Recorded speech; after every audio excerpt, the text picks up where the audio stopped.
Good morning, JB, Natasha. Special guest this morning for Motivation Mondays.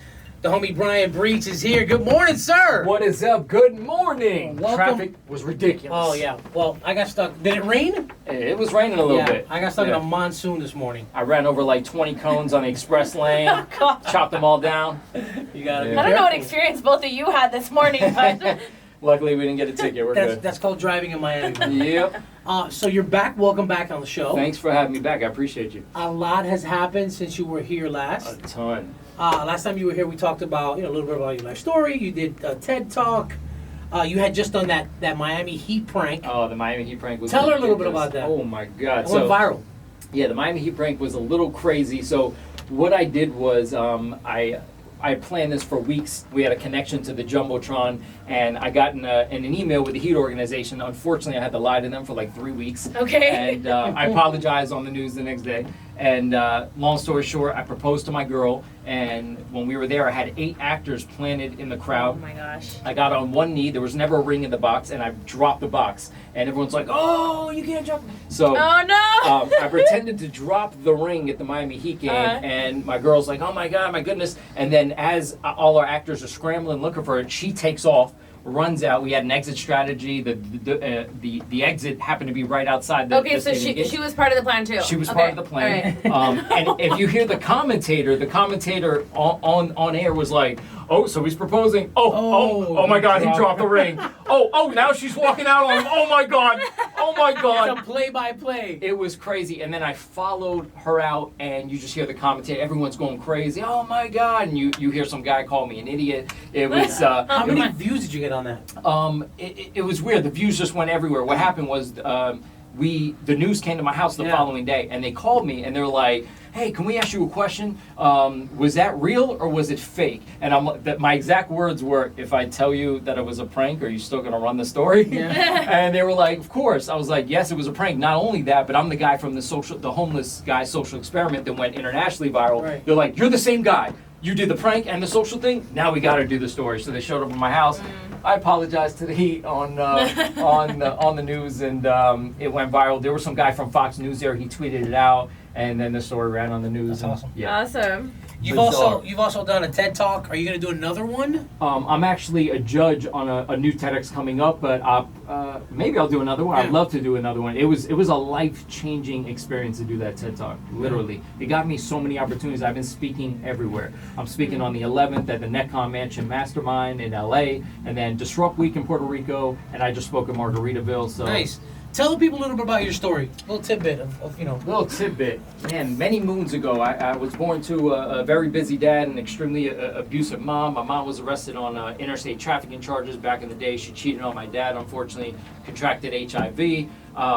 Unbeknownst to her. And then when she moved down here, and she got in a new relationship with this guy, Jordan, who was kind of like a stepfather to me. He lived with us for years. He actually ended up getting killed in some sort of drug deal gone wrong, and then my mom passed away shortly after from AIDS. And then my dad got custody, and we moved into this woman's house who became my stepmom when they met. And she had a grand mal seizure the first month, right after my mother had passed away, and it was just one thing after another after gosh. another. And I had like 4 or 5 other people in my family die around that time as well. So long story short, went the 9 to 5 route for years and years and years. Got into music, and my last 9 to 5 was 2004 to 2008. Never worked again. That was a very quick version of that story. Mm-hmm. Yeah. And it's been bizarre ever since. I'm on my 10th year without a boss, and working for yourself. working for myself. Thank God. How'd I you wake make up that every, happen? For those guys, 'cause I know there's a lot of people out there saying, "I want to do that." So to be 100% honest with you, it was tricky. So I started off, the first thing I did when I was fired, and the problem was I was arrested in 2006 twice. So when I was fired, I couldn't even get a job at McDonald's. And this is 2 years after my arrest. So I didn't have a choice to go out other than to go out on my own. So long story short, first thing I did, because we were already doing music, I was getting booked on a lot of hip hop shows. I was opening for a lot of famous artists. So instead of waiting to get booked on the show, my best friend and business partner, Lex One, he was like, we need to stop waiting for people to book us on these shows, and we need to book ourselves. So in essence, I became the promoter. So I became the promoter. I contacted the booking agents. I booked the people on the show. I booked the people at these shows. I got to open up for them. I got to put my face as big as them on the flyer. I hired the door girl. I made all the money that way. So instead of waiting for people to book me. So that was the first thing. Once I realized South Florida hip hop shows were unsustainable and you couldn't make consistent money, we moved on to the next thing. The next thing was a hip hop label. I thought I was going to be the next P. Diddy of Bad Boy. Can't stop. Well, no, I made it. No, it didn't work out like that. But we had a great run for a year. We opened up for Inspector Deck and Keith Murray and all these amazing artists. So on to the next thing. We started a hip hop blog called Get That Paper Son. On to the next thing. My boy's like, yo, we need to make tangible money. We started a printing business. Our printing business, it was like this 30,000 square foot warehouse. It was like Rob Dyrdek's Fantasy Factory, Nice. but in the hood. And we started doing that. The building sold out from under us. I started my clothing line, Psychic Clothing, started making money that way. And then finally, after the 10th year, I came up with, or my boy came up with this idea that we should start the social media business. That's what started bringing the money in. And once I quit music, I transitioned from the music to the comedy world. And I gave myself a year. I'm like, yo, you're done with music. You got 1 year to go viral. If you don't go viral, you're switching out, you're doing something else. I get a TED Talk, and then this thing I did outside of Target went internationally viral.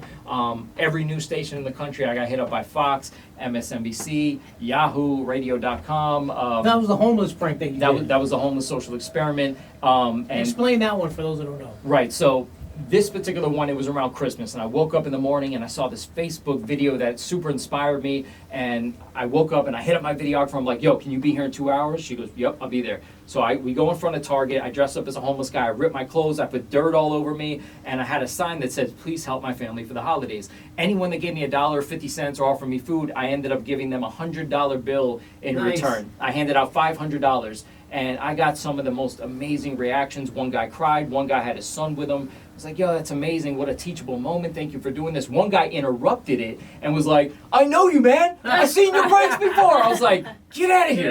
Get out of here, bro. So that got picked up by Channel 7. They interviewed me that night in front of Target around like 10:30. And the next 4 days of my life were insane. Fox, MSNBC, CNN, Yahoo, every news station. I got messages from Russia, Greece, Hawaii. Wow. Oh my goodness. That's great. And between that and the TED Talk, it has gotten me a million opportunities. I'm Yeah. speaking all over the place now. You're here now. I'm here now. Come on. Thank you guys. I'm working on my own TV show now with Christine great. Perrin from Dining Divas. She's my partner in the show, and there's so many things that are happening right now. So thank God for all these amazing blessings that I've gotten in the last year. And you know what? I'm glad the one that went viral was a positive one. I'm glad it wasn't because I threw up on a lawn or Yeah. something. I'm glad it was one of the positive social experiments because I was able to raise $1,000 for kids shortly after I started a GoFundMe page, raise some money. So I'm glad it was that one. Absolutely. The last time you were here, you were working on a billboard, right? You know, I already had a deposit down on the billboard when I was Uh-huh. here. So I put up a billboard, and the reason I put up this billboard was this. Once that social experiment went viral, what happened was I was getting hit up by all kinds of shady managers. Like, I want to manage you. You're going viral. I want to manage you. And it was just shady after shady after shady. So I'm like, you know what? I'm going to try to find a manager the Brian Breach way, the over-the-top ridiculous way. So I put up a billboard with my face on Don Bailey's naked body. Yeah. And basically what it said was, I'm looking for a non-shady talent manager, but I've been coming up bare, right?